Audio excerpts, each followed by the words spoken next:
नमस्कार।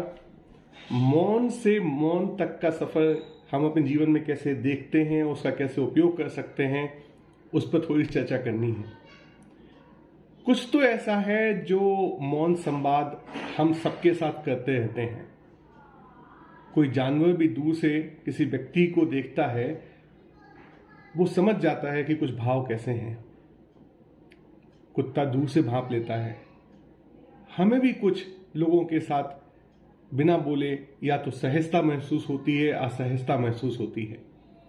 तो कुछ तो ऐसा है जो हमारे विचारों के नीचे, हमारे शब्दों के नीचे, हमारी क्रियाओं के नीचे सहज रूप से एक दूसरे के साथ एक्सचेंज करता रहता है।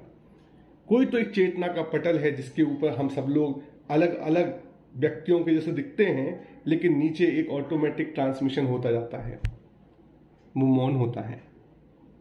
फिर वही मौन हमारे मन में एक भाव बन के उभरता है। उस भाव के ऊपर हम किस तरीके से ध्यान देते हैं या नहीं देते हैं, उससे विचार, फीलिंग, एक्शन, ये सब होता है। और वो जो विचार हमारे मन में आता है, यदि हम सामने वाले को बोले या नहीं बोले, तब भी उसमें वो क्षमता होती है कि वो पकड़ लेता है। कहीं तो कुछ ऐसा आंखों में या चेहरे पे या बॉडी लैंग्वेज में चेंज आ जाता है कि जो हम बोलना चाह रहे हैं वो सामने वाले को, या जो हम छुपाना चाह रहे हैं वो सामने वाले को पता चल जाता है। फिर आता है शब्दों का खेल। मतलब शब्द उस तरीके से आप कह लीजिए कि 5G 6G का इंटरनेट कनेक्शन है कि कोई चीज़ आपको बहुत जल्दी वहाँ पे ट्रांसमिट करनी है जो आपके मन में है, तो आप शब्दों से एक दूसरे से बात करते हैं। और वो जो शब्द हैं वो एक मैजिक होते हैं, सामने वाले का यथार्थ बदल देते हैं, हमारा यथार्थ बदल देते हैं। एक शब्द जो हमारे मुंह से निकलता है दूसरे व्यक्ति के कान में जाता है और वो दूसरे व्यक्ति का यथार्थ बदल देता है। शब्द प्रकृति को बदल देते हैं, शब्द हमारे नजरिए को बदल देते हैं। तो ये जो शब्द हैं जिसको हम बहुत ही आज की डेट में बहुत ही अविवेकी तरीके से यूज करते हैं, उसको उसी तरीके से उपयोग करना सीखना चाहिए जैसे हम 4 पहिया गाड़ी चलाते हैं। यदि हम कार चलाना नहीं जानते हैं और कार लेके सड़क पर उतर आते तो एक्सीडेंट होते हैं, दुर्घटनाएं होती हैं।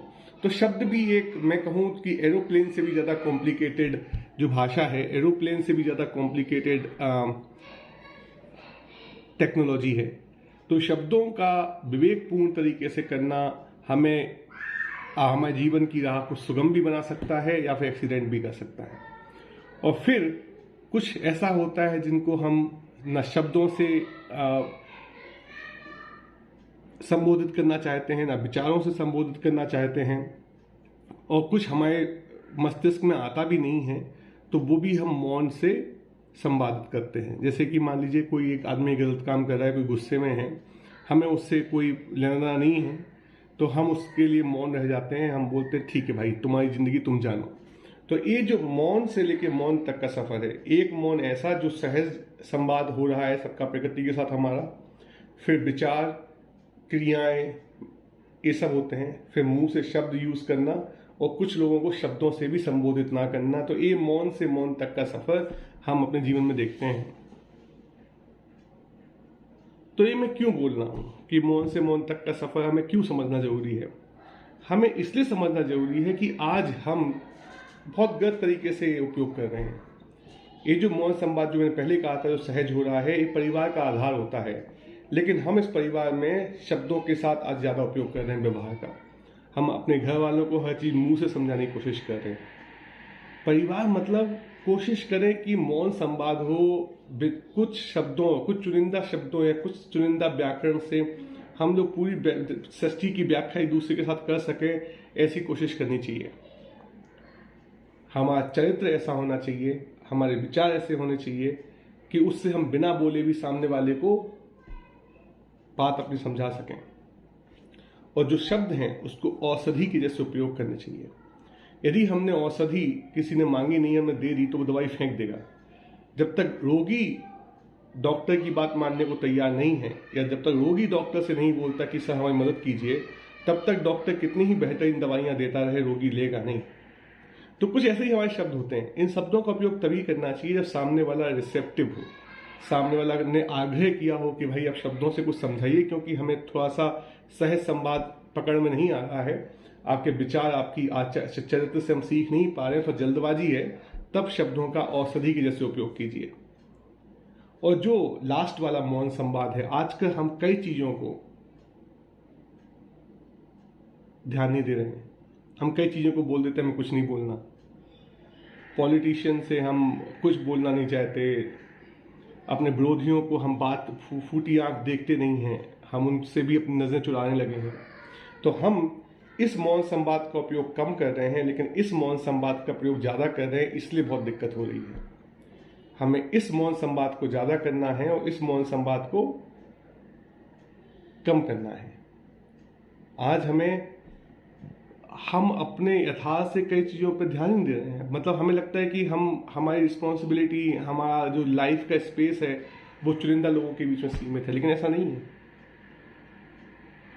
हमें समझना पड़ेगा कि इंटरकनेक्टेडनेस में हमारी ड्यूटी सबके लिए है।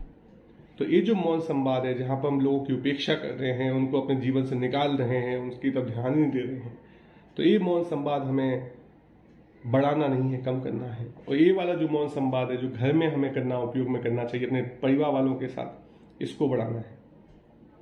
शब्दों का प्रयोग तब तक नहीं करना जब तक आग्रह सामने से ना आया हो या हमारे जीवन पे ही ना बन पाई हो। और जो विचार, क्रियाएं, प्रतिक्रियाएं जो भी हमारे शरीर से प्रदर्शित होती हैं, वो कुछ ऐसी लाइट हाउस के जैसे होने चाहिए कि लोग हमें हमारे चरित्र को देख के, हमारी आचार विचार क्रियाओं को देख के ही जो हम उनसे कहना चाहते हैं वो समझ जाएं। एक गुलदस्ते के जैसे खिलता है मौन। ये मौन, फिर शब्द, विचार, क्रियाएं, ये मौन, फिर विचार, क्रियाएं, फिर शब्द, और फिर बाकी दुनिया, जिसको हमें, जो हमारे क्वेश्चन का पेपर नहीं है, पेपर में क्वेश्चंस नहीं है, उनको छोड़ देना है। तो मौन से मौन तक का जो संवाद है, इसको जब तक हम विचारपूर्ण रिफ्लेक्शन नहीं करेंगे तो हम गलतियां करते रहेंगे।